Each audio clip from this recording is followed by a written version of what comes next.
Buenas tardes a todos y a todas. Muchas gracias por estar presente esta tarde en este segundo conversatorio de un ciclo de 4 conversatorios que hemos denominado Espacios para el Nuevo Habitar, en el cual tendremos invitados a diferentes destacados arquitectos del ámbito arquitectónico, donde hoy tenemos como invitado a Alex Bram, socio de la Oficina Más Arquitectos. Gracias, Alex, por aceptar nuestra invitación. Más Arquitectos lleva más de 20 años aportando en nuestra ciudad con arquitectura de calidad, que también es arquitectura responsable, amigable con su entorno y su medio ambiente. Este espacio de conversación será un encuentro de diferentes visiones, temáticas relevantes para la arquitectura de hoy, como el habitar sustentable, que hablaremos hoy, el habitar en espacios de salud y el habitar en la arquitectura educacional. Los invito a estar atentos a estas nuevas fechas de estos conversatorios. Este conversatorio es organizado por CANAUF y la Facultad de Arquitectura de la Universidad del Desarrollo, y como representante de CANAUF tengo que agradecer a través de Pablo López, que es el director del Magíster de la Universidad del Desarrollo, la posibilidad de acoger esta idea de crear este espacio de conversación.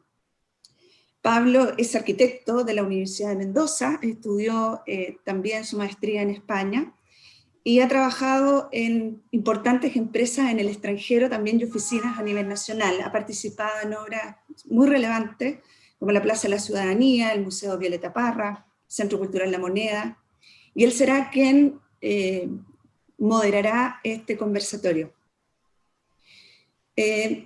Para los que no nos conocen, CANAUF es una empresa alemana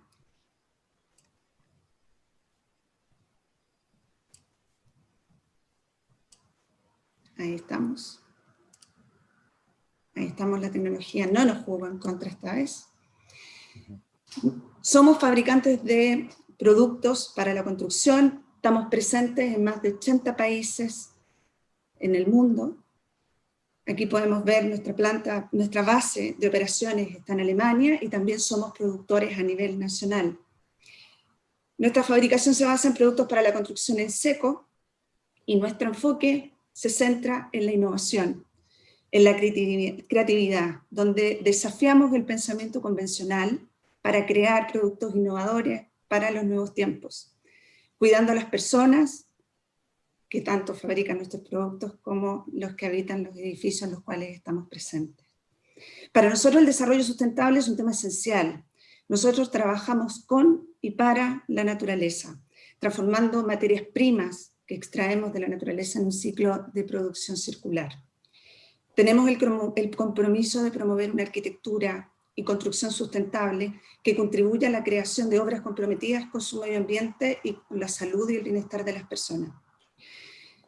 Estamos hablando del habitar de hoy, y este está estrechamente ligado a la satisfacción de las necesidades de los habitantes y de las necesidades humanas, y por otro lado también al uso racional de los recursos, tanto económicos como naturales. Debemos comprender que el sistema productivo horizontal, que llevábamos hasta muy poco tiempo, que parte donde algo se crea y donde algo se termina, y el desecho es un residuo, este ya es un modelo obsoleto, el cual genera un alto impacto en nuestro medio ambiente, dañando nuestro planeta y a nosotros mismos. Por lo tanto, debemos repensar la habitabilidad desde la sostenibilidad. Y este es un desafío de hoy y que se quedará por siempre con nosotros. Las construcciones de hoy deben dirigirse hacia una baja emisividad y con urgencia, dado que la mayoría de los edificios que se construyen hoy seguirán su uso hasta el año 2050, donde pensamos que ya deberían las emisiones reducirse a la mitad.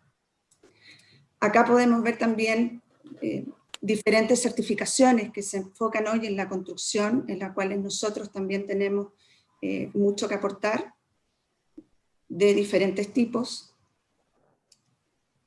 Y hay una definición de desarrollo sostenible con la cual quiero comenzar este conversatorio, que indica la Comisión Mundial sobre el Medio Ambiente y el Desarrollo, que está muy vigente, además, independiente que haya sido hace 30 años atrás, en la cual indica que el desarrollo sostenible satisfacen las necesidades de las generaciones presentes sin comprometer la capacidad de las generaciones futuras para satisfacer también sus propias necesidades. Ahora dejo con ustedes a Pablo, quien moderará este evento. Gracias. Muchas gracias, Elena. Bueno, antes que nada, agradecerles a toda la participación en este evento y por acompañarnos. Muy buenas tardes. Y decir, para mí es un gusto presentar hoy a Alex Bram. Agradezco su presencia con nosotros aquí y agradezco a todos los que hacen posible la organización de este evento. Alex Bram es arquitecto de la Pontificia Universidad Nacional acreditado LEED desde el año 2008. Ha sido profesor en esa casa de estudio y con nosotros ha sido un gusto tenerlo en algunas actividades puntuales en el Magíster de Arquitectura de la Universidad del Desarrollo. Pero, claro, la actividad de Alex está volcada sobre todo en el campo profesional en la oficina Más Arquitectos desde el año 2000, desarrollando proyectos vinculados a arquitectura corporativa, inmobiliaria, industrial y en especial lo que vamos a ver hoy, espacios de trabajo, ¿ya? Yo quiero decir personalmente que tengo un gran aprecio por el trabajo de Alex, por distintos motivos. Primero quiero destacar la capacidad que tienen los proyectos que él desarrolla de sacar partido de las posibilidades constructivas de la industria local. Son detalles en apariencia simples, pero que justamente en esa simpleza contienen un saber hacer. Hay un oficio logrado a través de los años, a través de un aprendizaje de obra en obra, en una evolución coherente con una propuesta general de arquitectura, con lo que él cree que debe ser la arquitectura y que lo que va marcando una línea y una forma de entender los espacios, y en particular lo que vamos a ver ahora, los espacios dedicados al trabajo. Me parece que es muy valioso esa forma de aproximarse a la arquitectura desde las lógicas constructivas y las posibilidades reales de sacar adelante una obra valiosa. También decir que sus edificios buscan tener una máxima adaptabilidad programática y eso a su vez viene acompañado desde una propuesta de la flexibilidad de los servicios y los sistemas que están integrados en los edificios. De nuevo, todo un desafío y una inteligencia propia en la forma de sacar adelante eso en los proyectos. Y destacar también que más allá de una inteligencia en el manejo ambiental y energético de los proyectos de Más Arquitectos, que es hay un factor que encuentro que es clave en la sustentabilidad. Y se presenta en forma especial en el edificio Transoceánica, que es que no solo es un edificio con todas las cualidades, digamos, de sustentabilidad que tiene, sino que es una obra de arquitectura valiosa y atractiva no solo para los arquitectos, sino para un público más general.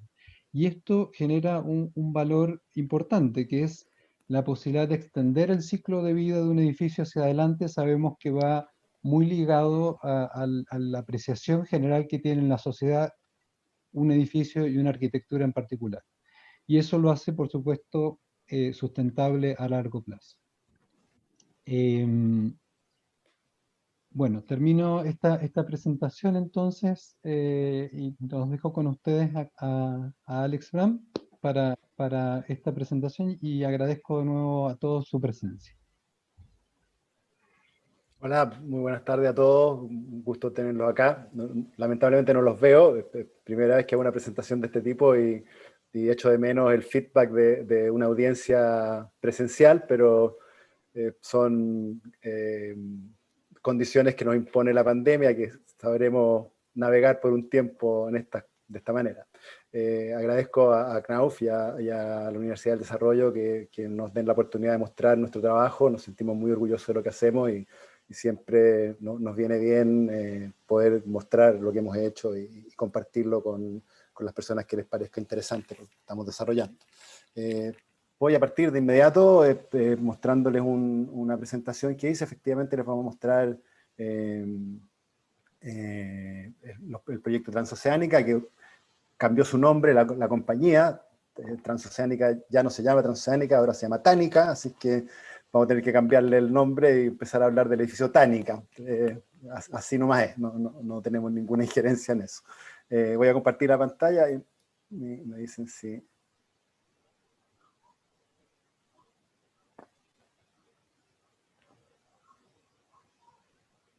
Me imagino que ahí se ve la pantalla bien, correctamente.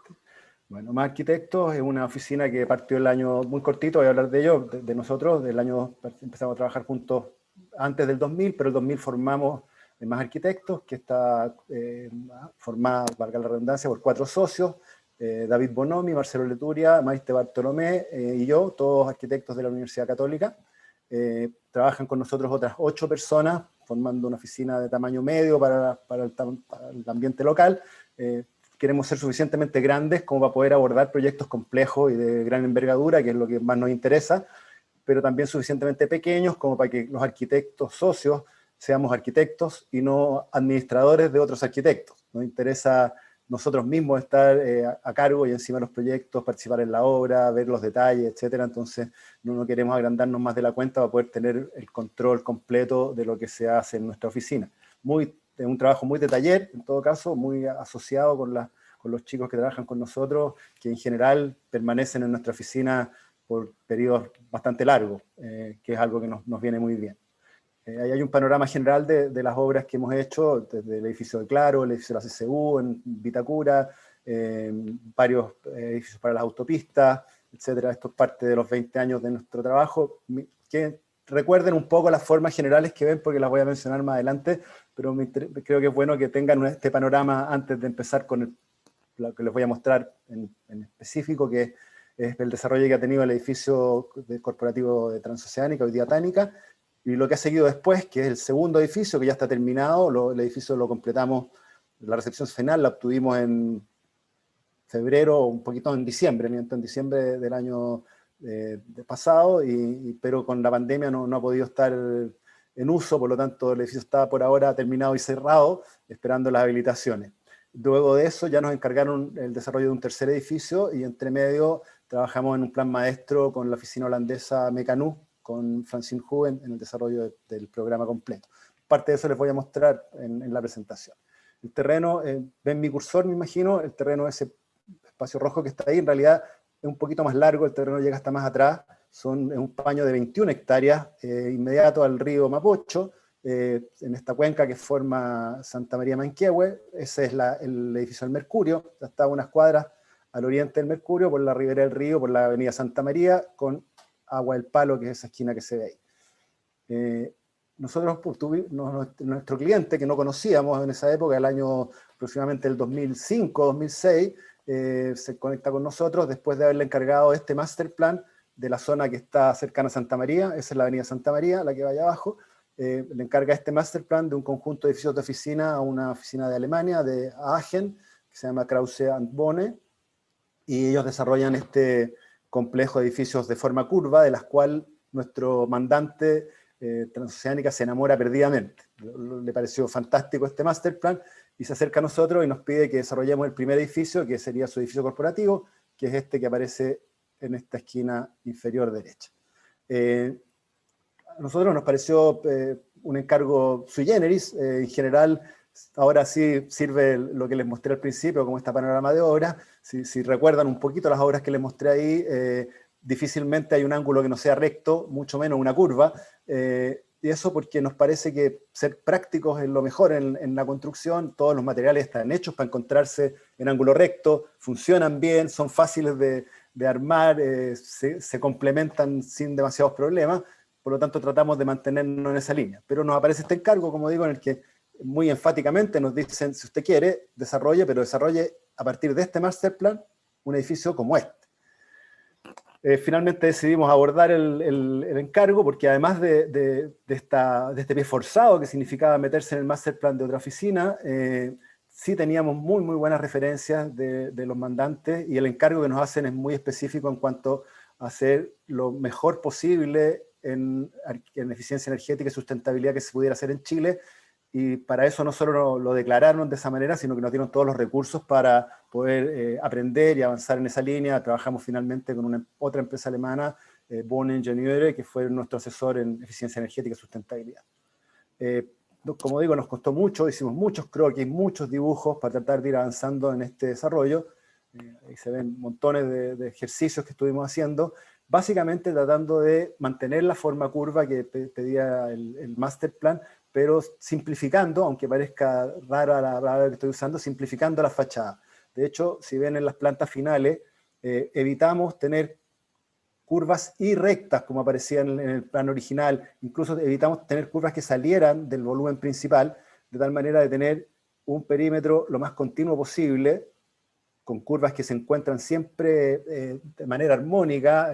Uno encuentra la perpendicular a la tangente y toma la curva de la misma manera. Entonces una composición de distintos radios de círculos que van formando esta forma curva alargada, pero las curvas son siempre continuas sin generar puntas, con lo que logramos prácticamente con un escantillón o un corte de fachada resolver completamente todo el perímetro. El edificio básicamente es una planta larga dividida en dos cuerpos, el cuerpo oriente y el cuerpo poniente, todos de oficina, conectados por un sistema de rampas que cierran el hall central.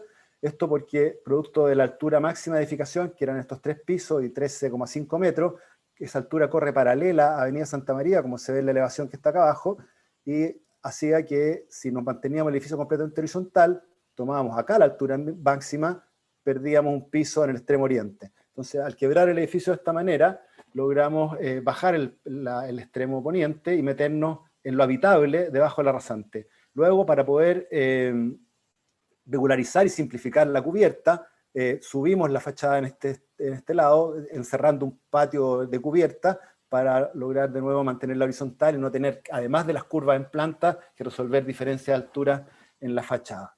Esa es una vista aérea del edificio ya recién terminado, ¿no es cierto? La constructibilidad, el paño es muy baja, 0,3 era la constructibilidad máxima, igual que la ocupación de suelo, 0,3.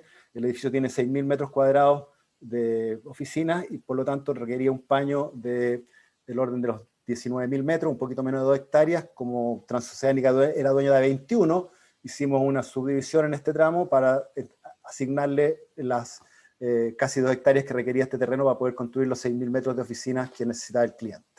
Eso hizo que quedara un espacio muy grande despejado, lo que es inusual en los edificios de oficinas, contar con un parque exterior de estas dimensiones, como digo, casi 2 hectáreas, proyecto de paisajismo que desarrollamos con Juan Grimm, que es un paisajista extraordinario, y de verdad, en mi opinión, el resultado paisajístico del proyecto es fenomenal. Un par de comentarios normativos que nadie conoce. Aproximadamente, en esa línea, y en esa línea hay una diferencia normativa que permite solo viviendas en ese sector del proyecto. Eso obligó a que nos tuviéramos que llevar la infraestructura del comedor, del casino y el auditorio hacia el poniente, porque no podíamos construir otro programa que no fuera vivienda en esa zona. Lo mismo que la Marquesina, y tuvimos que mantener el edificio sobre la avenida Santa María. No podíamos retranquearnos más de eso porque nos empezábamos a meter en un área donde no podíamos construir este uso. Entonces, parte de la forma de este edificio viene determinada por la altura de edificación, por el master plan original y por las restricciones normativas que no nos permitían construir edificios o equipamientos en esa zona que quedó destinada a parque y al estacionamiento subterráneo. Ahí hay una imagen desde el extremo poniente del edificio. Ahí se ve al fondo el volumen del auditorio. Esta es la punta poniente, como decía, y el punto de acceso en ese centro. Voy a recorrer rápidamente las vistas del edificio. La fachada norte, dando al parque, diseñado por Juan Grimm, como decía recién. La fachada sur, en el punto de acceso, que es el único punto que no tiene protecciones solares, como se ve en esta zona, porque justamente es el hall de acceso, y además es la zona más cóncava de la curva, por lo tanto no recibe prácticamente nada de asoleamiento. El extremo oriente ahora, con el espejo de agua y el manqueagua al fondo. Y esto es el espacio de un anfiteatro exterior que se forma en torno a la marquesina que conecta el auditorio y el casino con el cuerpo principal de oficinas que está a la derecha en esta imagen.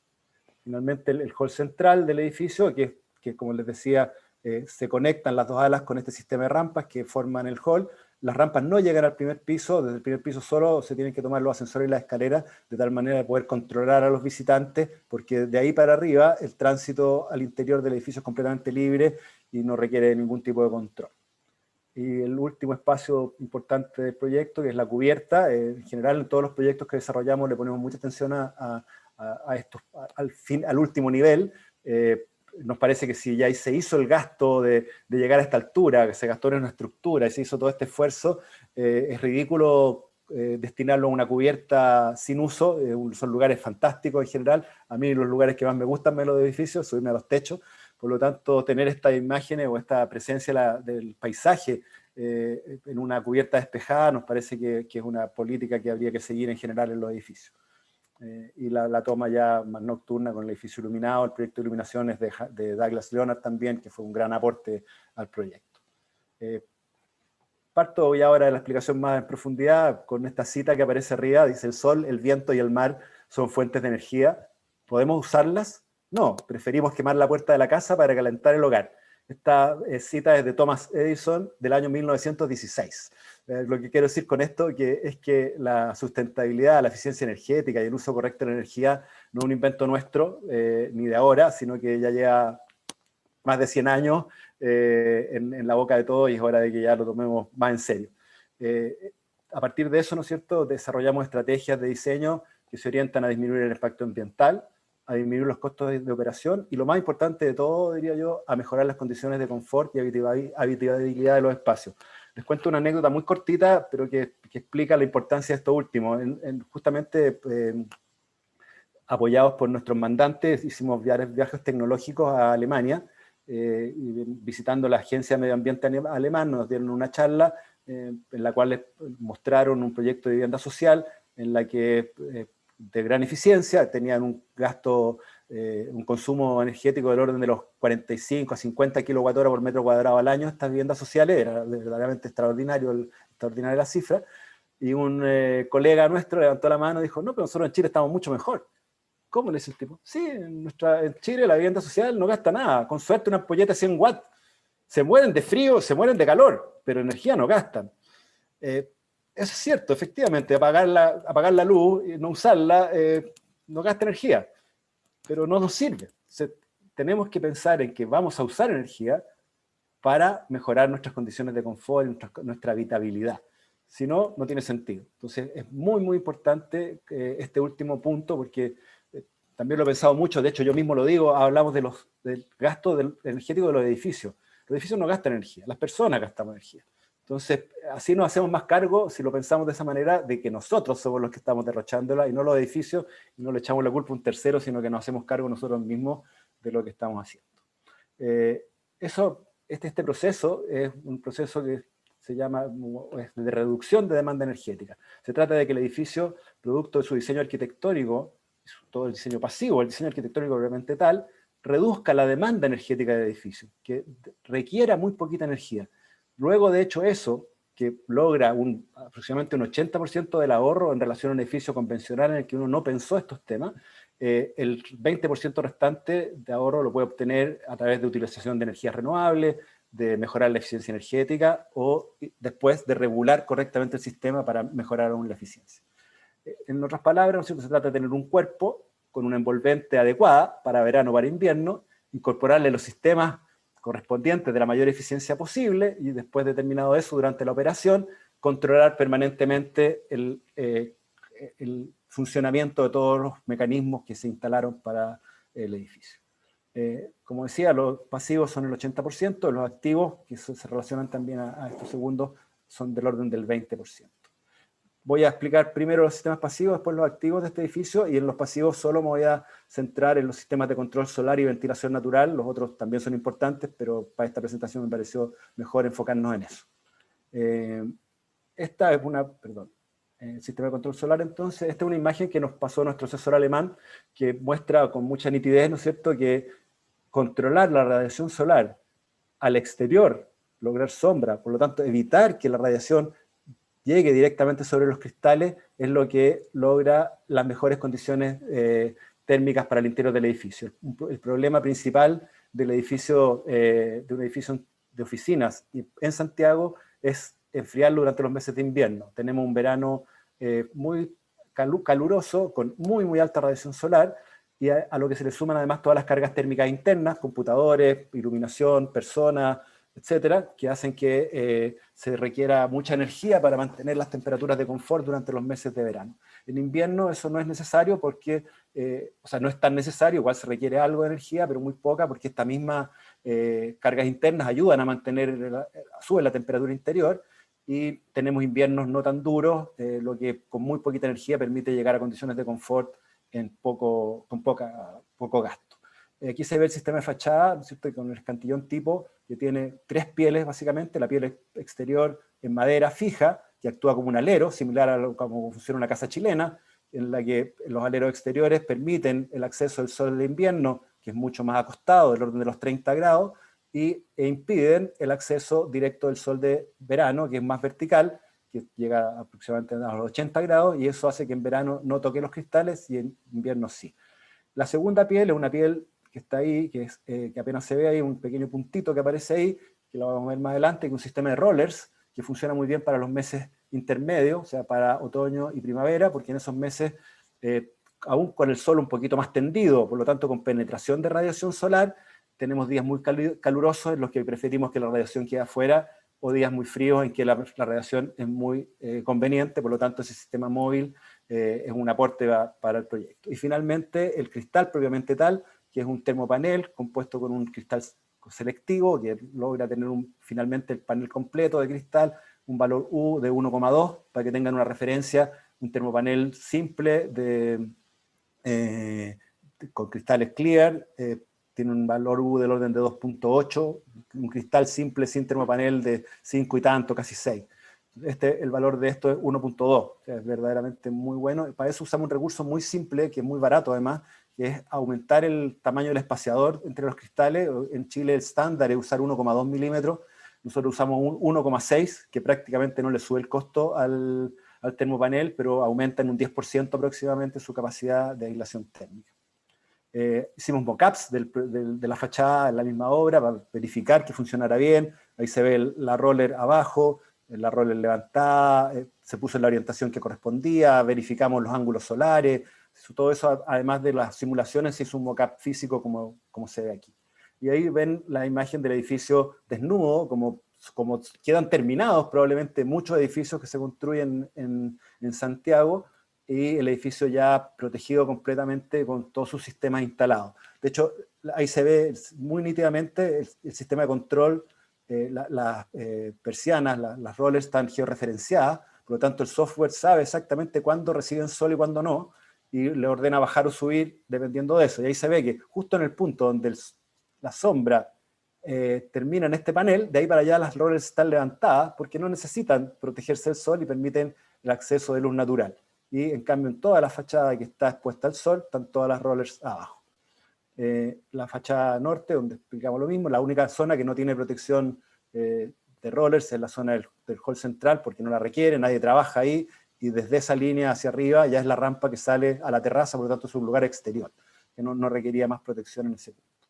Y más en detalle, ¿no es cierto?, la fachada de madera fija, el endentado que tiene es porque con esta idea de simplificar el sistema de fachada y lograr con un solo detalle resolver todas las curvas, al hacerlo con este sistema como de endentado, uno puede adaptarse a la curva que quiera y mantiene el mismo detalle en todo. Eso fue un producto que desarrollamos junto a Hunter Douglas, que se hizo especialmente para este proyecto y que ha funcionado impecablemente bien. Esos son los sistemas de protección solar pasivos del edificio, que como digo son los más relevantes.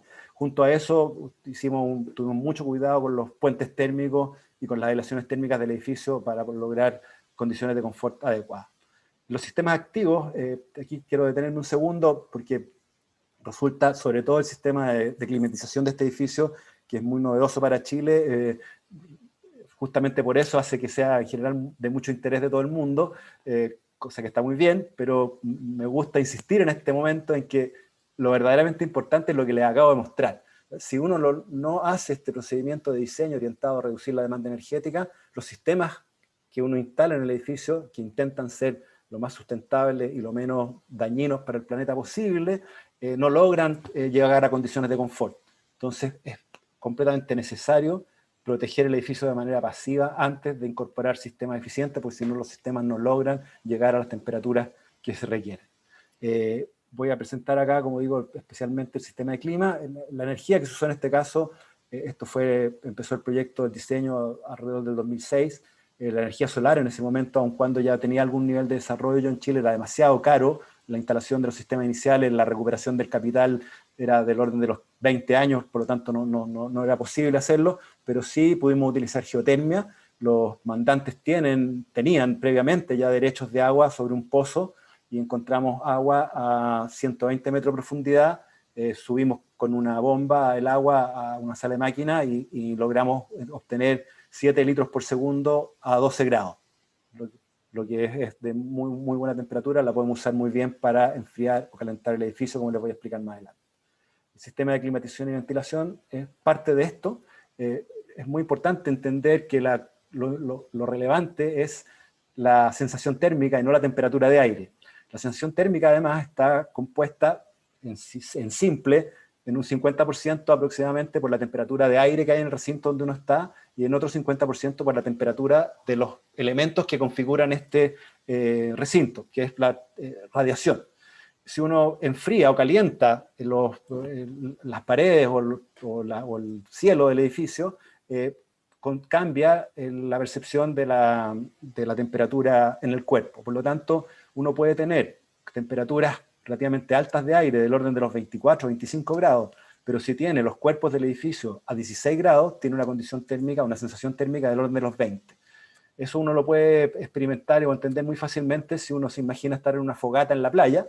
En la fogata, la parte del cuerpo que está expuesta directamente a la radiación del fuego está temperada y se siente muy grata, y la espalda no, porque la espalda no está directamente enfocada a la radiación. La temperatura del aire de la playa no la cambiamos ni con una ni con 10 fogatas, pero al estar recibiendo radiación directa, nuestro cuerpo siente la temperatura confortable, aunque haya 10 grados o menos. Lo mismo pasa al interior de los edificios. Entonces, en este caso, se usó un sistema radiativo, que son capilares, que vamos a ver más adelante, que se instalan bajo la losa. El sistema en general funciona de esta manera. Aquí están los pisos de oficina. Tenemos el agua del pozo, que la llevamos a un intercambiador de calor. Ese intercambiador de calor enfría o calienta un circuito cerrado de capilares, que son unos tubitos de 3 milímetros de diámetro, que corren dentro del yeso de terminación bajo las losas. Eso hace que se enfríe o se caliente la losa completa al fluir esta agua por esos espacios. En paralelo a eso, como eso no renueva el aire, sí logra temperar y logra que tengamos temperaturas de aire adecuadas, no tenemos renovación de aire, que es muy importante para la salud de las personas. Entonces, paralelo a eso, se inyecta aire desde el exterior directamente a través de una manejadora de aire. En esa manejadora de aire, el aire se preenfría o se precalienta también con el mismo serpentín que viene desde el pozo de agua y se inyecta por el piso elevado. No podemos tener cielos falsos porque cortaríamos la radiación. Sería como poner a una persona delante de nosotros en la fogata, por lo tanto no sentiríamos su temperatura. Entonces no se puede usar cielos falsos, tiene que quedar expuesto en la superficie de radiación. Por lo tanto se usa un piso elevado. El piso elevado tiene la ventaja de que además permite traspasar todas las instalaciones eléctricas o de cualquier otro tipo por el piso, por lo tanto le da mucho más flexibilidad de uso a las plantas, pero además funciona como un pleno, como un cajón entero de aire que se infla con el aire que se inyecta desde el exterior, y por boquillas en el piso entra a muy baja velocidad a los pisos de oficina, a 0,2 metros por segundo.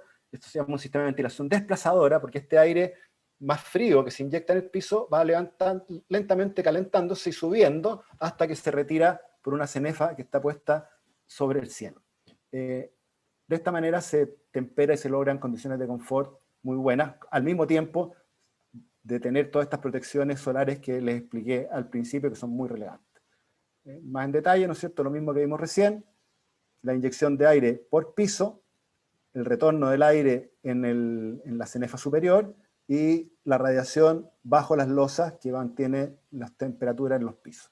El aporte de temperatura o de sensación térmica que dan los capilares es alrededor de 100 watts por metro cuadrado, y el aporte de la inyección de aire es del orden de los 20.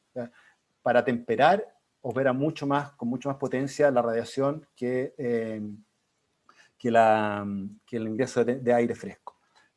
Otra condición que aprovecha muy bien este sistema es que aprovecha una condición del clima de Santiago que es muy buena, que es que aun cuando tengamos muy altas temperaturas en verano, durante el día, en la noche la temperatura baja significativamente.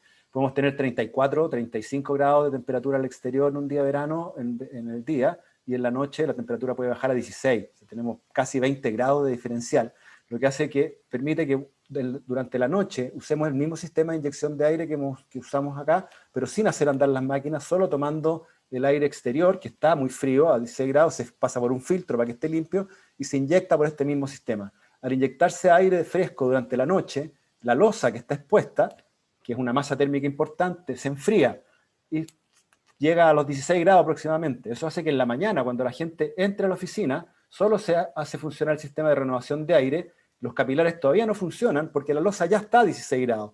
Durante el día se va enfriando, calentando lentamente, y cuando ya supera los 18, se echa a andar el sistema de capilares para mantener la losa a 16 y lograr, por lo tanto, mayor eficiencia en el sistema, porque ni siquiera la necesita usar durante todo el tiempo. Un detalle menor, por suerte nuestro clima en Santiago tiene muy baja humedad, por suerte para este tipo de sistema, porque obviamente si bajamos demasiado la temperatura, cuando hay ambientes más húmedos, empezamos a tener condensación interior. No podemos tener agua a menos de 16 grados o el cielo a menos de 16 grados en Santiago, porque empezaríamos a condensar. Para eso en el mismo yeso se instalan sensores de punto de rocío, que cuando estamos cerca de generar la condensación, cortan el paso del agua para evitar que empiece a llover adentro del edificio. Esos son los capilares. Este sistema se había instalado ya hace unos 10 o 15 años en Alemania. En Chile no se había instalado nunca. Estos dos personajes de casco que están acá son maestros alemanes que vinieron a instalar el sistema. Son estas mantas que uno le pide del ancho que quiera y que pueden tener hasta 8 metros de largo como máximo. Esa es la matriz por donde entra el agua, la segunda es la por donde se va el agua, y cada hebra va y vuelve a la matriz. De tal manera que si se rompe alguna hebra, uno la puede sellar y lo único que hace es perder una hebra. Y acá se ve el sistema, el intercambiador de calor, que es esta cajita menor que hay acá a la derecha, los buffers para manejar el volumen de agua que se aumenta o se achica dependiendo si el agua es fría o caliente, y en este caso la inyección y retorno del cuerpo A, que es el cuerpo oriente del edificio, y la inyección y retorno del cuerpo B, que es el cuerpo poniente del edificio. Como ven, el sistema es muy, muy simple. Para instalar los capilares previamente tal, ¿no es cierto? Se instala con estas golillas que se giltean a la losa. Ahí está la losa expuesta. Bajo la losa se pone un puente de adherencia con una especie de pintura rugosa. Luego se instalan las colchonetas de capilares con estos golillones de polipropileno también, que se fijan con gilte a la losa. Y finalmente se proyecta yeso y se enluce. Así termina el edificio. Así queda terminado finalmente con un cielo blanco enlucido a yeso que no muestra ninguno de estos elementos. Como decía, es importante también la ventilación. Para eso la toma de aire se instala sobre el espejo de agua de tal manera de humidificar el aire que se va a inyectar de una manera completamente natural, y además se le baja un poquito la temperatura por el estar sobre el agua y estar el aire un poquito más húmedo, le baja directamente alrededor de 1 grado. Ese aire, ahí está la sala de máquinas que les mostré recién con los capilares. La misma agua que venía del pozo cruza por ese ducto hacia la manejadora de aire, que preenfría con un serpentín el aire que viene por este ducto inferior, que pasa por filtro, luego por un solo cuerpo que ahí se ve que tiene toda la altura de la máquina, el único cuerpo que las conecta, porque en ese cuerpo hay una rueda que gira y que hace que el aire que se preenfrió, que está entrando ya viene de afuera alrededor de los 30 grados probablemente, se enfríe con el aire que se está retirando para limpiarlo, que ya está viciado, pero que viene a una temperatura probablemente de 24. Esta rueda que está girando permanentemente hace que se tome la temperatura del aire que va saliendo a 24 grados, y al pasar por la rueda también se preenfríe. Entonces es un recuperador de calor en el fondo. Hace que el aire que uno bota no lo pierda porque está sucio, pero sí recupere la temperatura que ya generó. Entonces también hace que el sistema sea mucho más eficiente. Iluminación artificial, que es otro punto re importante. En los edificios de oficina, alrededor del 45% del consumo energético es relativo a los sistemas de climatización.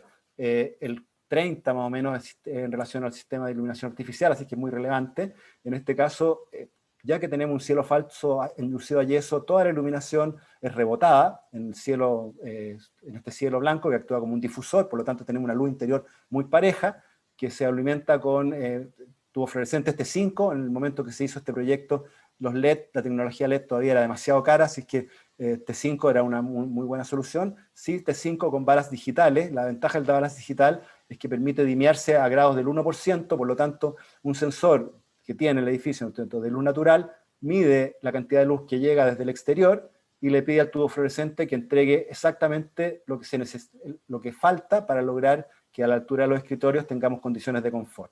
De todas formas, esa luz general es una luz relativamente baja en intensidad, de tal manera que la gente no se ande chocando y se vea nítidamente las caras, pero no es una luz que sirva para trabajar sobre un documento. Para eso se usan lámparas que apuntan directamente hacia los documentos y ahí tienes las condiciones lumínicas que se requieren sobre los papeles, pero no necesitas ese nivel de iluminación en todo el edificio y en todos los lugares, por lo tanto ahí hay un ahorro significativo de energía.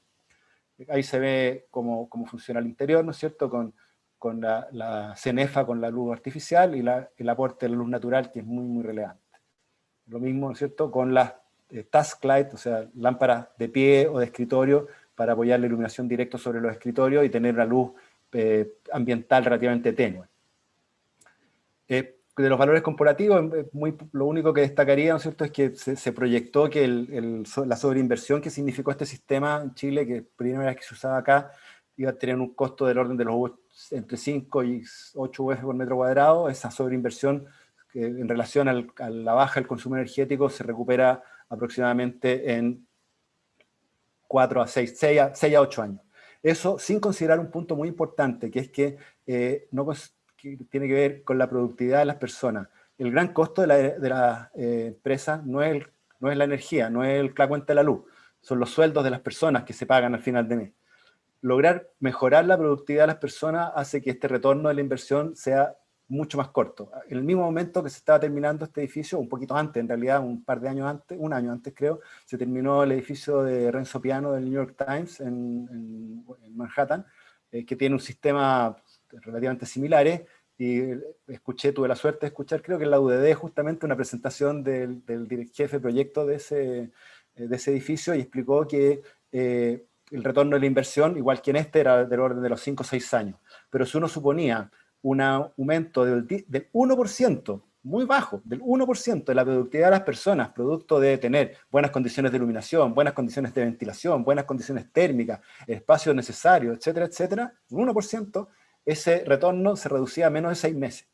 Entonces, ese es un índice que hay que empezar a incorporar en los proyectos, porque verdaderamente hace que se entienda que hay que hacer estos procedimientos y no hay que dejarlo.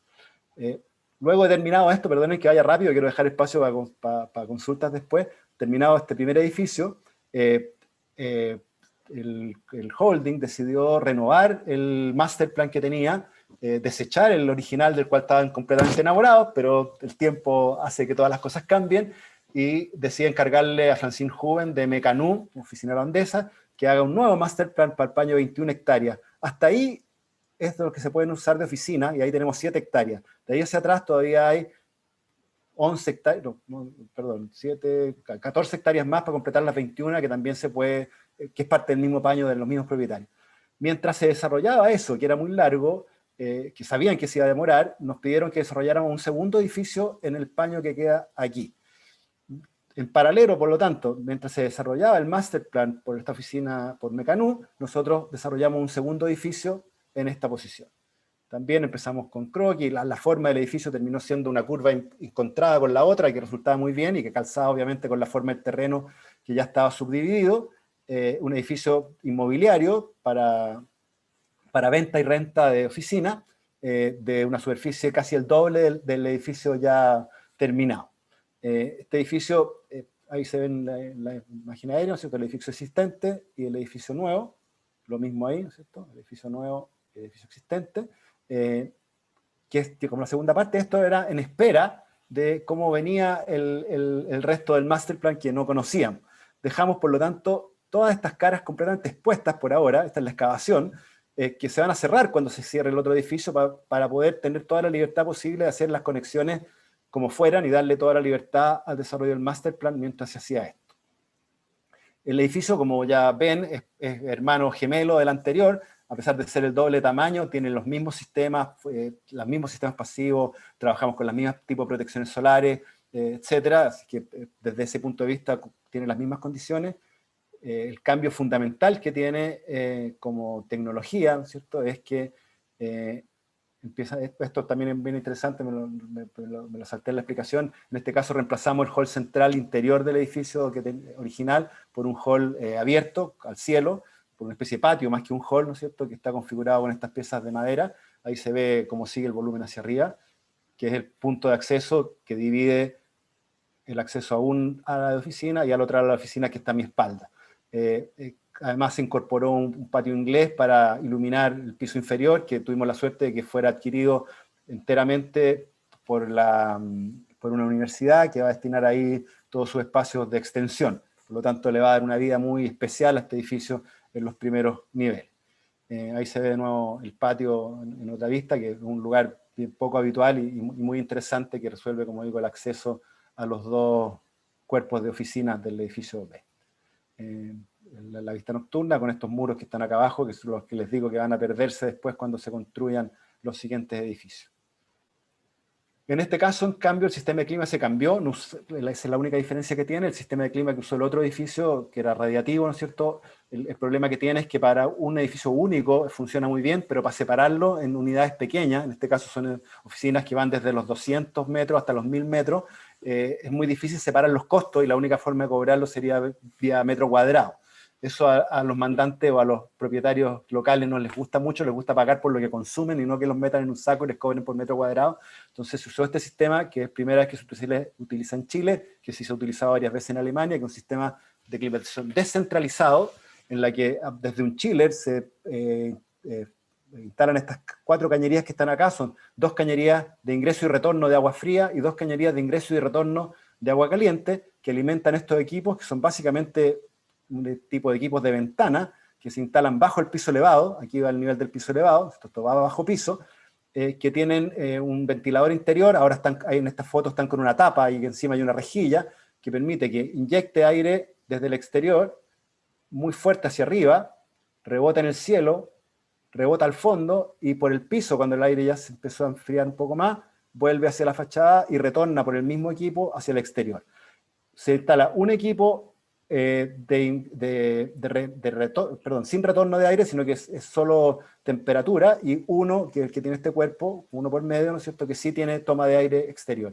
De esta manera, cada usuario va a pagar si prende o no su equipo, y solo va a pagar si usa o no agua o electricidad. Si no, no paga nada. Si tiene todo apagado, no gasta absolutamente nada.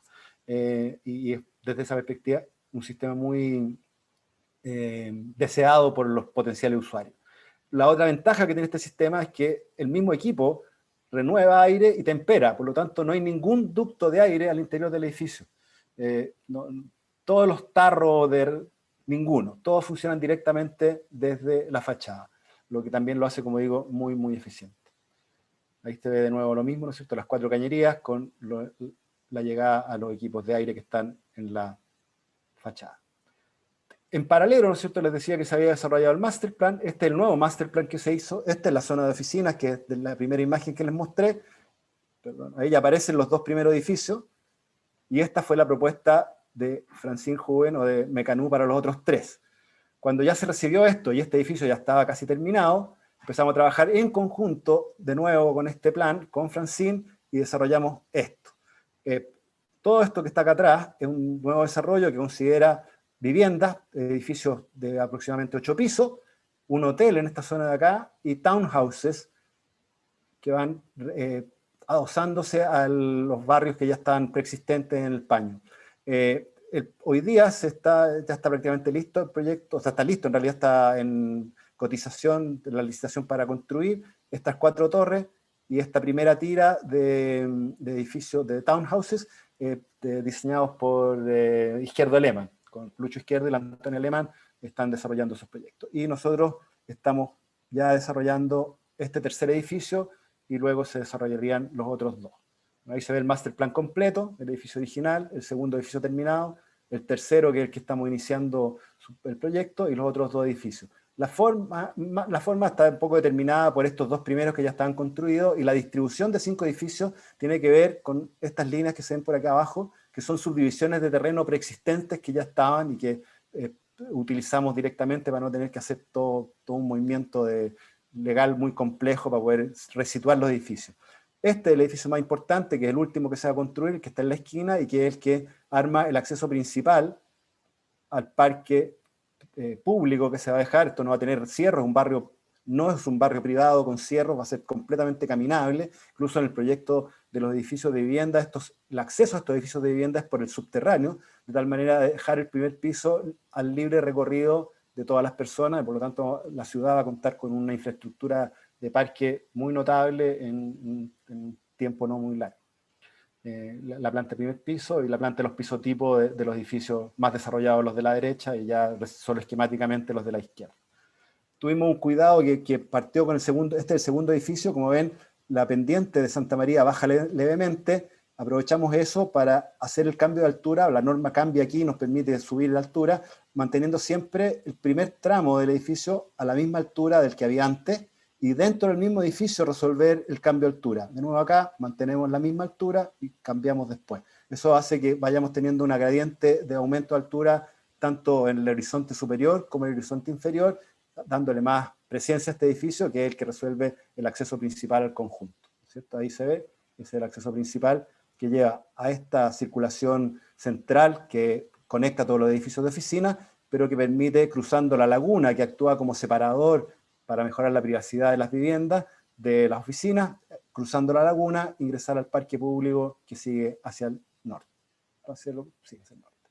Ahí hay otra imagen de lo mismo, ¿cierto? La imagen desde el acceso principal, ahí, que cruza con el puente y entra como el parque, más detallado lo mismo. Y del edificio 3, que ya empezamos a desarrollar, que es también un edificio inmobiliario para venta y renta, con un primer piso comercial, el subterráneo también comercial, que se conecta con el piso subterráneo de la universidad que está al frente. Por lo tanto, el patio que vieron ustedes en las primeras imágenes es ese tamaño de ahí, y a veces se le agrega este otro tramo de patio que logra conectar por el menos uno los dos edificios.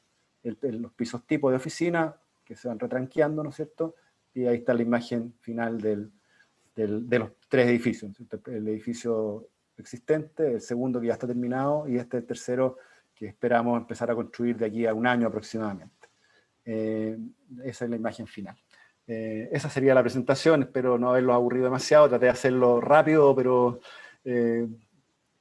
completo, para que tuvieran una imagen de qué se trataba todo el proyecto de Transoceánica, que, como verán o adivinarán, es nuestro mejor cliente desde hace mucho rato. Eso es. Bien, muchas gracias, Alex.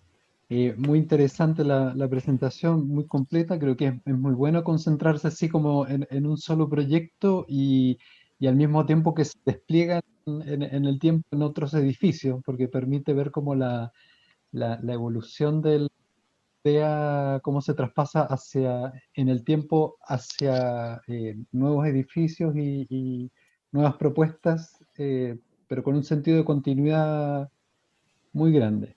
Ahí nos están llegando comentarios felicitándote, que ven, Gracias. y creo que también es muy interesante toda la parte técnica, no solo los sistemas, lo que tú explicaste en definitiva de la sustentabilidad desde los mismos elementos de la arquitectura, las orientaciones, la selección de materiales y de recursos. Una pregunta que nos llega es respecto a la fachada. Tú mencionaste un momento que el desarrollo de la fachada en específico Hunter Douglas es algo que se hizo como especialmente con ellos. Sí, sí, así En es. el fondo, eso es los mismos perfiles de aluminio que sujetan los sistemas de madera, ¿es todo o hay una parte personalizada y una parte que viene estandarizada como sistema? Mira, trabajamos mucho con Hunter Douglas y con otras industrias también, digamos, para desarrollar productos para la arquitectura. Hunter Douglas tiene una característica muy importante. Efectivamente, está siempre muy abierto a ver cuáles son los requerimientos de arquitectos para nuevos proyectos. Y pone un poco a tu disposición su planta y su maquinaria. Entonces nos ocurre muy habitualmente en muchos proyectos. El edificio de Claro, por ejemplo, también fue así, que desarrollamos un panel en W perforado para sombrear la fachada de aluminio de 4 metros de altura. También fue un desarrollo que hicimos con Hunter Douglas. Está muy abierto a eso. En este caso, queríamos una fachada en madera, nos parecía que era un material que deberíamos empezar a incorporar más en la fachada de los edificios, un material que envejece bien, se va a ir poniendo cada vez más gris, pero una vejez que a mí me parece muy, muy, muy bonita. El mandante también estaba muy interesado en eso, y también nos parecía que, producto del emplazamiento que tiene el edificio muy pegado al faldeo del Cerro Manquehue, esa condición un poco más de naturaleza que tenía, esperábamos que fuera muy mimético con la naturaleza, por lo tanto queríamos un material que pasara poco desapercibido en ese ambiente. El mismo criterio que tuvo Juan Green para el diseño del parque, tratar de ser mimético con la naturaleza que hay en el sector. La madera para eso nos venía muy bien. Entonces empezamos a entender que simplemente empezar a clavar celosías en la fachada no era la manera de resolverlo. Nos acercamos a Hunter Douglas, que tenía mucha experiencia en sistemas de protección solar en fachada, y a partir con ellos diseñamos el sistema completo. Ya está un montón de clips especiales con pequeña pendiente para que la tabla no quede horizontal, sino que quede con una pequeña pendiente y bote el agua.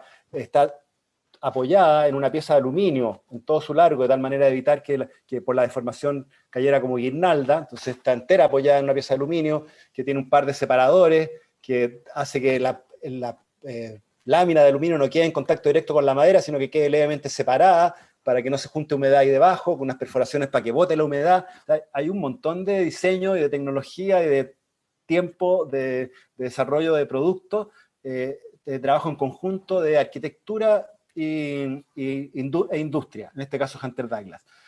¿Cuál es la gracia? Que el arquitecto termina con un producto específico para su proyecto, que es el que mejor le viene, y la industria incorpora un producto nuevo que puede empezar a promocionar y a vender a otros arquitectos o a otros proyectos, cosa que ha ocurrido. Este sistema se ha instalado en otras partes. Entonces, ese sistema creo que es un sistema muy sano, porque permite que la industria y la arquitectura se vayan desarrollando en paralelo, y ganan todo. Gana el arquitecto porque tiene un mejor producto, y gana la industria porque tiene más productos interesantes de gusto de los arquitectos para poder seguir aportando a la comunidad donde están insertos. Perfecto. Así lo trabajamos habitualmente. Agradecerte la tan didáctica charla, la verdad que siempre es un gusto escucharte.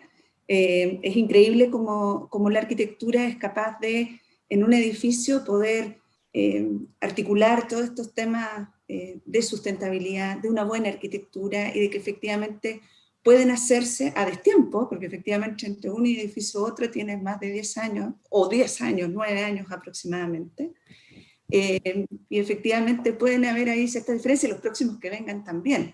Bueno, de hecho, perdona que interrumpa un cortito, ¿sí? Bromeamos un poco con los mandantes, porque por un lado muy bueno, ¿no es cierto?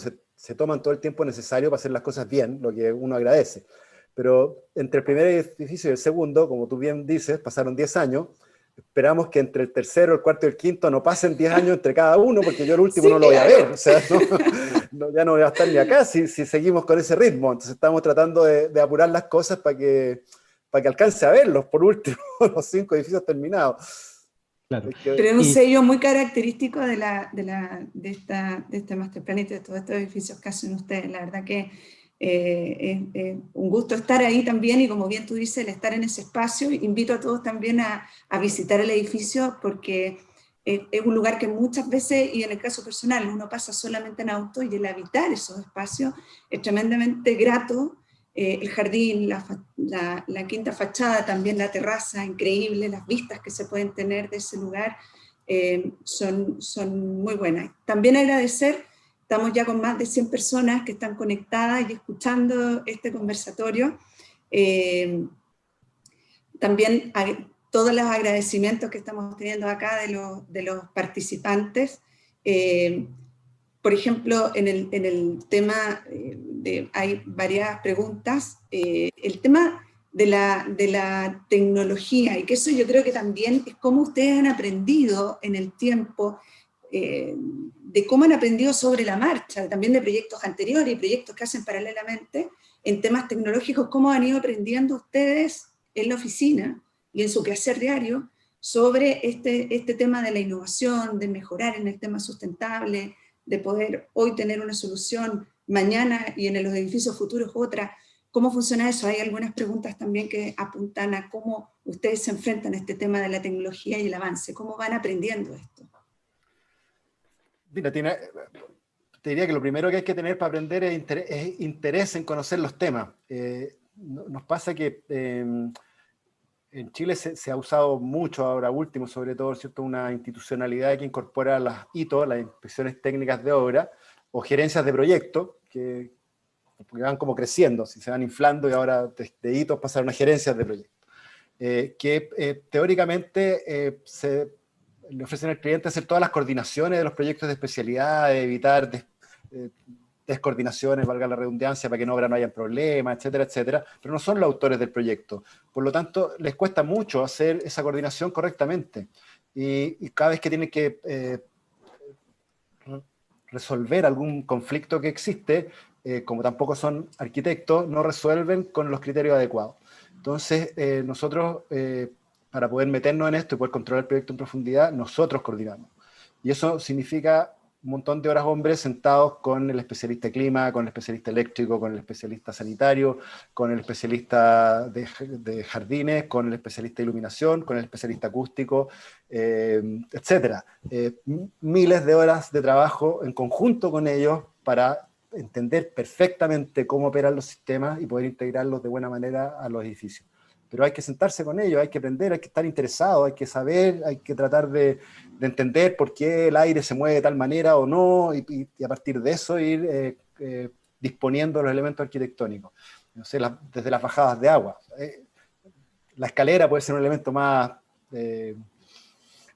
notable, pero una bajada de agua es importante también. Entonces, es más bien poder tomar todos esos elementos constructivos y de sistemas e integrarlos correctamente en la arquitectura, que no haya que estar escondiéndolos, sino que usarlos para que ellos aporten a la espacialidad, a las condiciones de confort, a todo. Pero hay que meterse, no es de mucho secreto, es de sentarse a trabajar con los especialistas y con los que conocen el tema, y eso me engancho, creo que hay ahí también un problema importante de nuestra industria en este tema.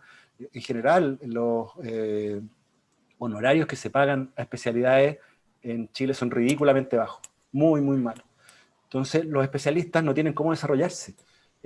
Si le estáis pagando mal al especialista de clima, con lo que apenas va a pagar para poder dibujar el proyecto, igual como ya lo había pensado para los proyectos anteriores, no tiene espacio para innovar, no tiene posibilidades de investigar en nuevos sistemas. Entonces, se hace muy necesario que podamos ir subiendo ese estándar y podamos entender que a los especialistas hay que financiarlos de otra manera y hay que darles espacio para que puedan innovar, para que nos puedan traer a los arquitectos y a los usuarios finales innovaciones tecnológicas.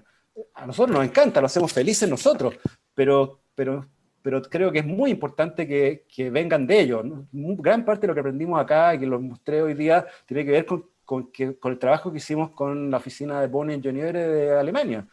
A partir de ellos aprendimos todas estas cosas, que es una oficina similar a una oficina de, no sé, termofrío, de sistemas de clima en Chile.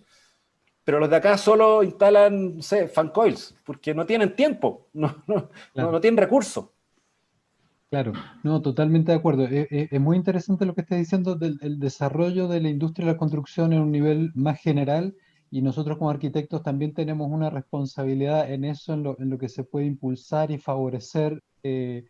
No sé, si uno compara en lo mismo que estás diciendo tú, en Estados Unidos las empresas de ingeniería MEP son gigantescas Exacto. y te dan un aporte con una gran libertad respecto de sus proveedores, que eso es muy valioso también. Porque acá muchas veces están atados a ciertas marcas y productos que son en el fondo a través de lo cual generan sus ingresos.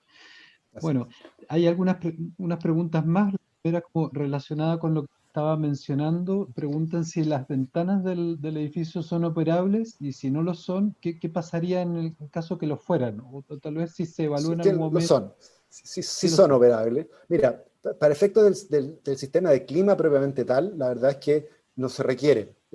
Incluso el sistema se puede mantener con mayor eficiencia probablemente con las ventanas cerradas. Pero, producto, diría yo, del impulso del mandante, que estuvo a cargo, que era el presidente del directorio de Transoceánica, Christoph Schiess, el terreno donde se instala todo esto es el terreno familiar. Al fondo de este lote de 21 hectáreas está la casa familiar, que además es una casa muy linda, la Casa La Teja, una casa moderna de los años 70, por ahí, muy, muy bonita. Bueno, él vivió ahí toda su vida, por lo tanto tiene una conexión emocional con el terreno. Su padre murió unos 4 o 5 años antes de que se contactara con nosotros y empezáramos a desarrollar el proyecto, y según él nos dijo muy desde el principio, si no habían ventanas donde él pudiera sacar el cuerpo para afuera, su padre se iba a revolver en la tumba. Así es que había que poner ventanas. Como digo, desde el punto de vista de la eficiencia del sistema, no son necesarias, incluso pueden perturbar un poco el sistema, pero producto del buen clima que tenemos en Santiago, en los meses intermedios que tenemos temperaturas de aire del orden de los 20 grados afuera, y en un ambiente como este, que es menos ruidoso y menos polucionado que las zonas urbanas céntricas de la ciudad, abrir ventanas me parece que es fantástico. Sentir el olor del jardín, sentir los pajaritos cantando y sentir el aire que se mueve del exterior, creo que es un bien magnífico. Me parece que en general en ese tipo de edificios de baja altura conviene considerar sistemas de ventanas que se abran. En torres de altas, ya no sé, sobre los 10 pisos, 15 pisos, de ahí para arriba, ya creo que es muy difícil considerar apertura, o no son tan prácticas porque las velocidades de viento son graves, no tiene ese contacto con el exterior más allá de abrir el cielo. Entonces, creo que edificios de menor altura sí es un recurso muy bueno, muy importante para las condiciones de confort también. Que, mira, me voy a enganchar en algo que latee un poco. Las condiciones de confort son más amplias, creo yo, que la temperatura, la renovación de aire, la luz natural, etc. También tiene que ver con la armonía, con la estética, con el sentirse bien en un lugar, que son cosas que yo no podría explicar, que no sé cómo las conseguimos o no, que son más no sé, de cuando estás dibujando te das cuenta de una proporción, es algo que uno ve en la oficina y que resulta de alguna manera, pero para lo cual yo no tengo al menos receta. Pero me parece muy, muy importante. En ese sentido, abrir la ventana me parece muy importante, conectarse con el exterior me parece muy importante. En general, nuestros edificios tienen ventanas de piso a cielo justamente por eso, porque ya que estáis metidos en un sándwich entre losas, por lo menos tener todo el espacio que hay entre losas como conexión con el exterior me parece sumamente relevante, aun cuando todos los manuales de eficiencia energética te dicen que los antepechos mejor no hacerlo en cristal porque vaya a conseguir aislaciones térmicas mejores, no vaya a perder iluminación natural, no vas a perder nada, fantástico, pero vas a perder mucho en habitabilidad, en condiciones de armonía, diría yo, o de relación tuya con el exterior. Lo último al respecto, la Catón y Basal, que son una pareja de arquitectos belgas fantásticos, mostraban en la misma línea, ¿no es cierto? Para remodelar edificios antiguos proponían construirle una nueva piel de cristal unos 3 o 4 metros fuera del edificio, colgada del edificio, que permitía hacer una fachada mucho más transparente y incorporar los espacios a los departamentos ya existentes. Y para ejemplificar la diferencia de calidad, mostraban la casa Farnsworth como si tuviera muros de ladrillo con ventanitas chicas. Excelente. Desapareció la casa Farnsworth. Claro. Un espanto. Entonces, ¿qué prefiere usted? ¿Dónde prefiere vivir? ¿Aquí o acá? La respuesta era obvia. Entonces, pasa un poco eso también. O sea, creo que la sustentabilidad o el confort o la calidad de los espacios tienen que incorporar también condiciones más subjetivas, más de armonía, más de belleza, y no solo técnicas como las que he explicado hasta ahora. Las otras claro. Son más íntimas, son de la oficina de arquitectura y tienen que ver con cuando uno está encerrado en el tablero o en el computador dibujando algo. Y sobre todo con ese parque alrededor es que había que aprovechar. Claro, había que abrir ventanas. Así que sí. Está muy bien. Acá, dale tú, Alex, Lorena. Sí. Alex, bueno, siguen llegando muchas felicitaciones al trabajo, a tu trabajo, al edificio, a cómo lograron solucionar tantos temas relevantes hoy, como bien tú dices, del tema de pensar en cada ser humano que entra a ese edificio y de cómo él se siente en este lugar, ¿no? temas importantes. Ustedes generalmente su arquitectura es de líneas muy simples, líneas rectas, y también tú lo has mencionado en algunas otras charlas en las cuales te enfrentaste a esta curva, que de alguna manera, ¿cómo hoy hago para que esta curva entre en mi forma de proyectar, ¿cierto? Y cómo soluciono y adapto mi arquitectura a toda esta forma tan distinta a la que ustedes siempre trabajaban, digamos. Quizás fue un pie forzado. ¿Cómo ha sido para ustedes también importante esta nueva forma de trabajar? Y por otro lado, también en las certificaciones de salud y bienestar como WELL también te manda Gonzalo Rodríguez un saludo, dice, un antiguo conocido. Así que muy amigo. temas que pudieran ser distintos, uno más enfocado en el diseño y otro en el habitar, pero que de alguna manera tienen se pueden encontrar ambos en esta arquitectura del edificio. Mira, hay dos temas en los que planteaste. Lo de la curva, que de repente nos apareció por este encargo, efectivamente fue un shock para nosotros, fue muy, muy raro. El sentido, como les dije al principio, de trabajar en general con ángulos rectos, de hecho lo he dicho en muchas presentaciones, el ángulo recto es nuestro mejor amigo. Podemos hacer, pensamos nosotros, una muy buena arquitectura en ángulos rectos y muy eficiente y muy bella, muy interesante, etc. Pero también se puede hacer muy bella arquitectura con curvas.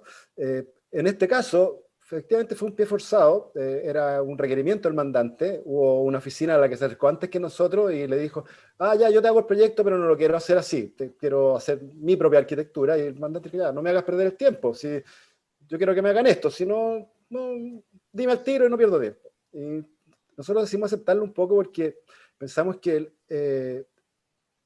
la buena arquitectura no está tan relacionada necesariamente como a un prejuicio formal. No entramos a desarrollar los proyectos pensando en antes qué forma deberían tener. La forma empieza a resultar a partir de algunos requerimientos prácticos y no sé, normativos, estructurales, de costo, etcétera, pero también a partir de requerimientos subjetivos o caprichosos incluso. Este mandante quería un edificio curvo.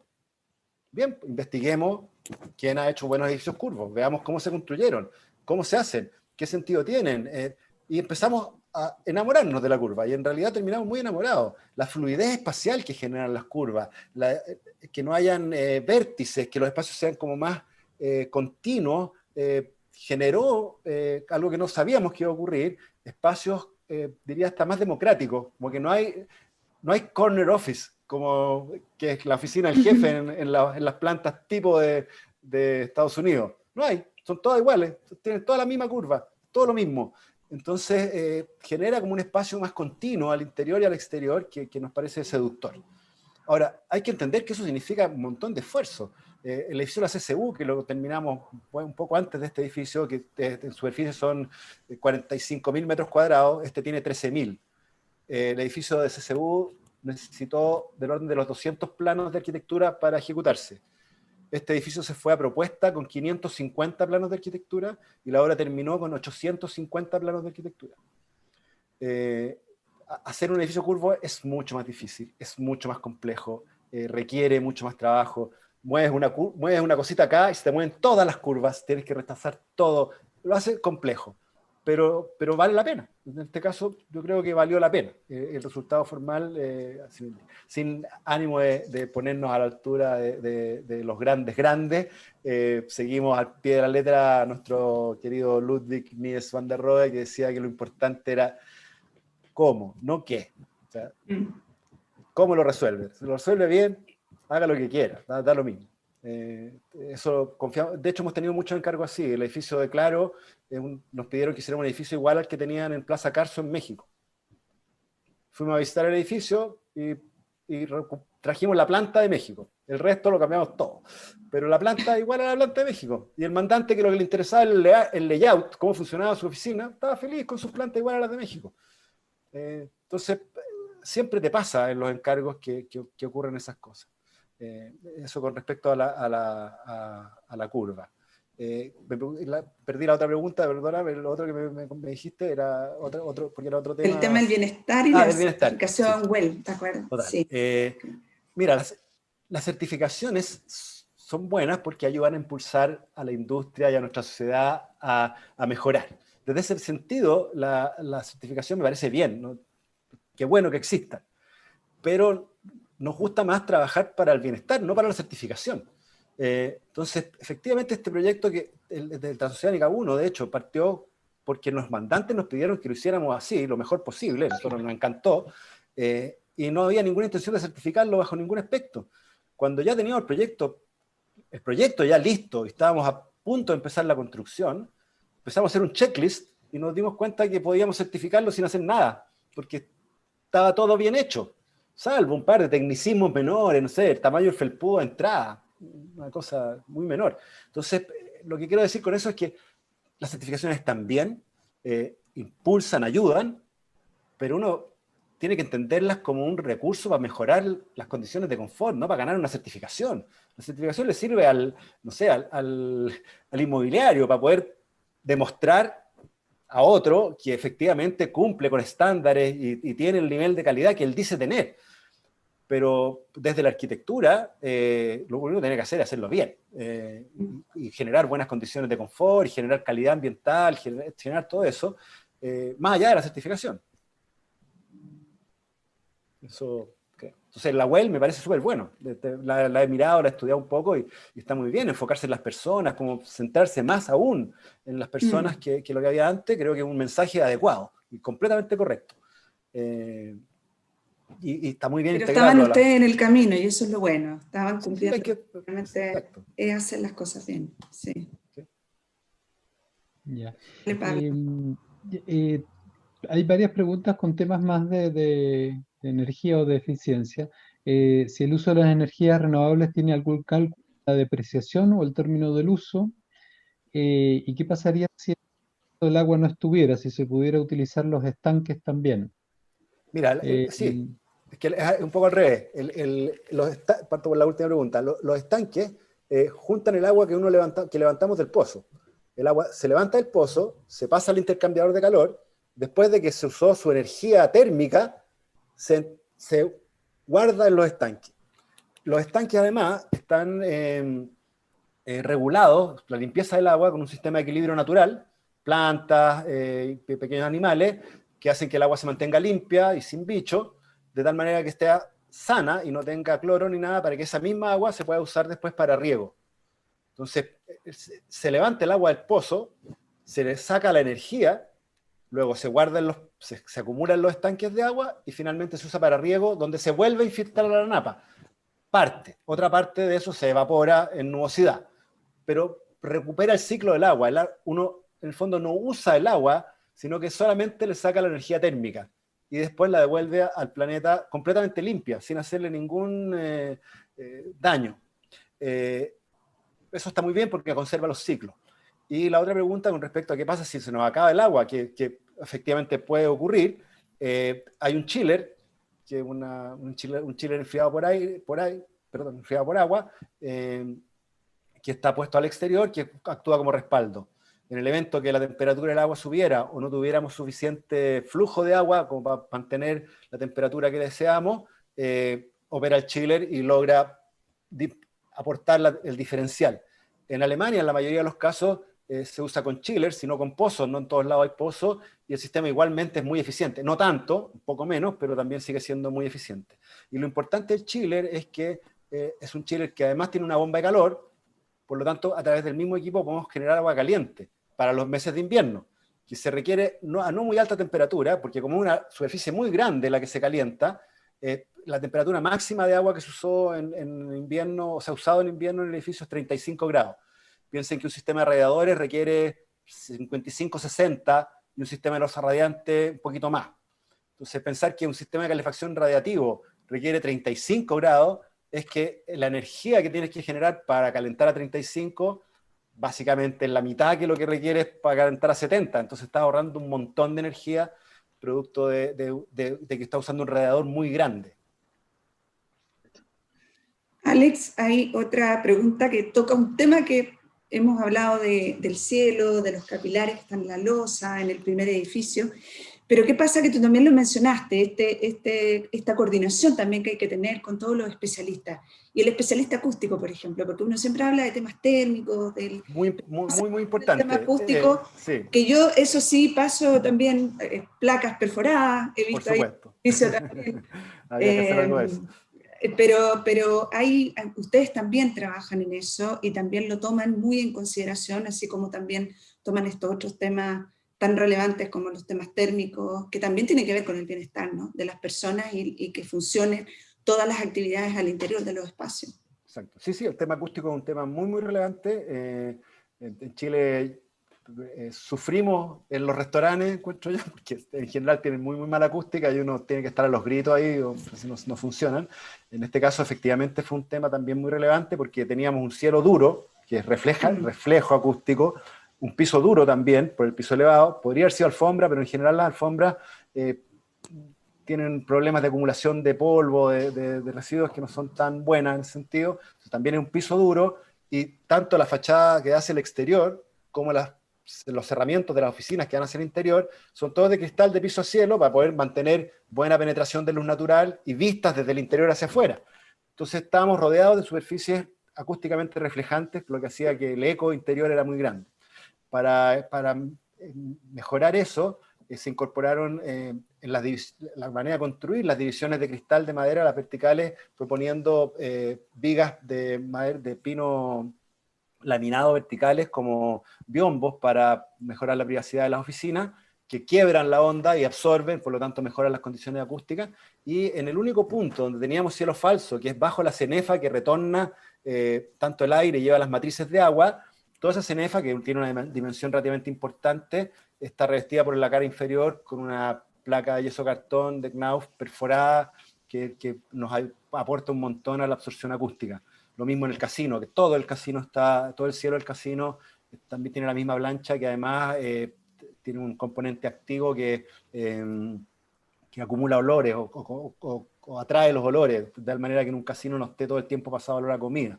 Entonces, incorporar ese olor, que es otra cosa que no habíamos mencionado, también parece súper relevante en las condiciones de habitabilidad o de confort de las personas. Entonces, sí, es un tema muy importante. En este caso trabajamos con Leonardo Parma, de acústicos, Perfecto, que es un proyectista acústico fenomenal.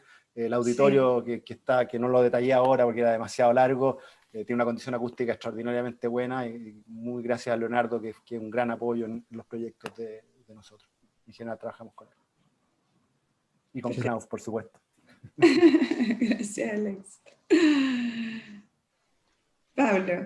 Preguntas están preguntando respecto a los sistemas o esta aproximación de trabajo con la sustentabilidad. En el caso de vivienda o de vivienda social, ¿qué ves tú como transferible o de qué manera estos mismos como principios que tiene el proyecto se aplican en vivienda o te interesan a ti aplicar en Bueno, vivienda? sí. Mira, voy a contestar de una manera más genérica primero.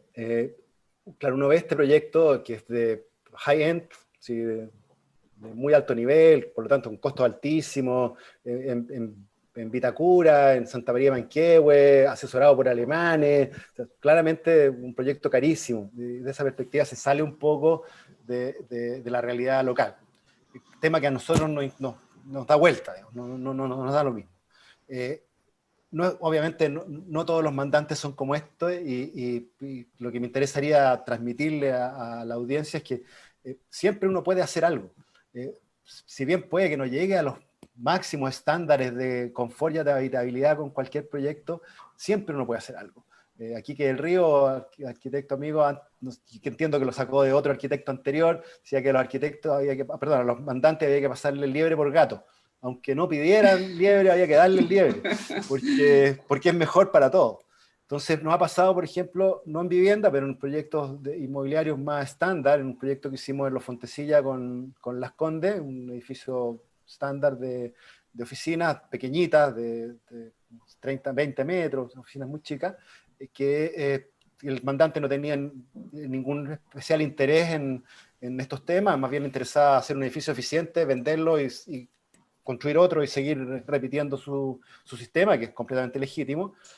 Entonces llegamos a un acuerdo y que nos dejara proyectar la fachada como a nosotros nos pareciera, en la medida que no costara más que la última que había hecho para un edificio anterior, que tenía algunas decoraciones. Dijimos, ya aquí tenemos algún espacio a proyectar.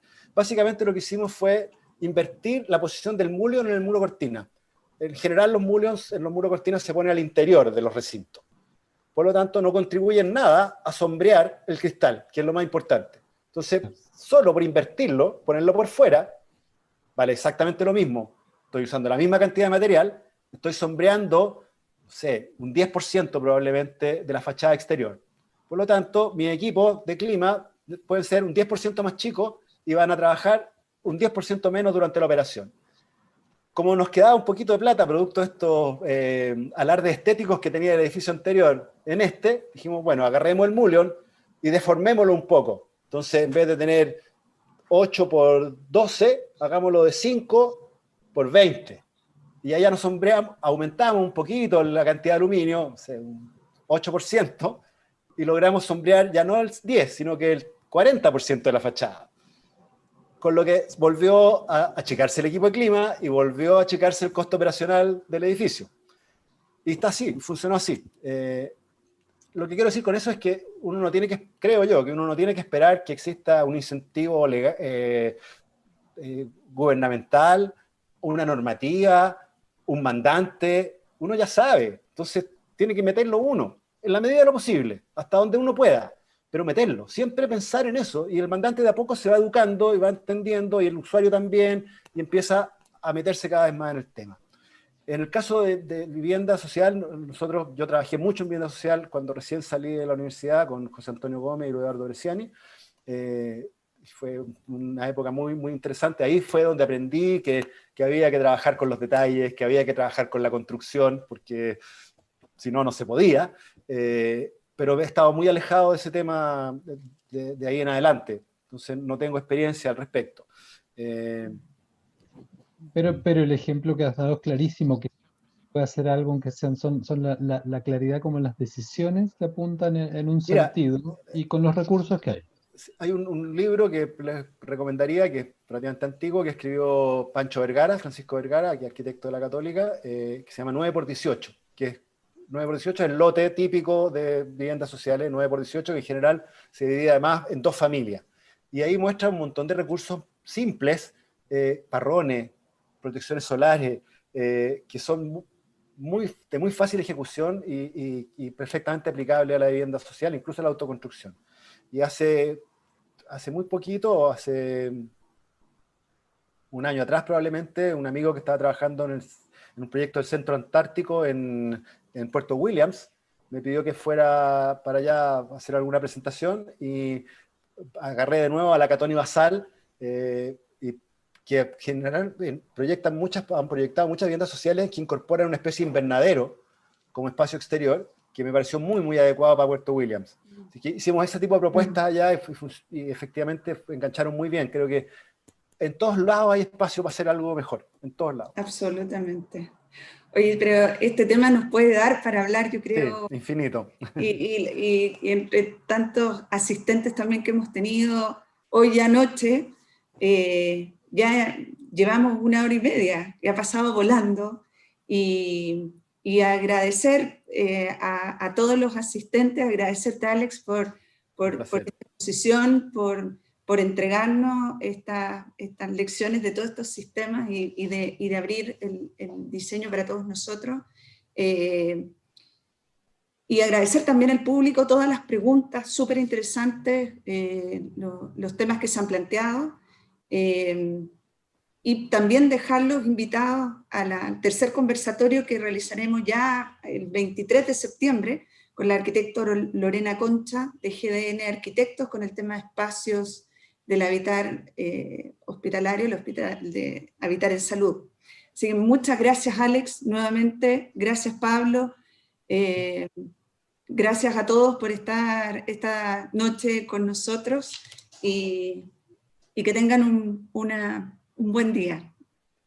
Muchas gracias, Alex, y gracias, Lorena. Y un tema más, simplemente disculpas con el público porque no hemos alcanzado a darle tiempo a todas las preguntas que hay, que han quedado varias preguntas interesantes sin Sí. responder y espero que de alguna forma igual durante la charla hayan estado abordadas. Entonces, nada, gracias a... ¿ah?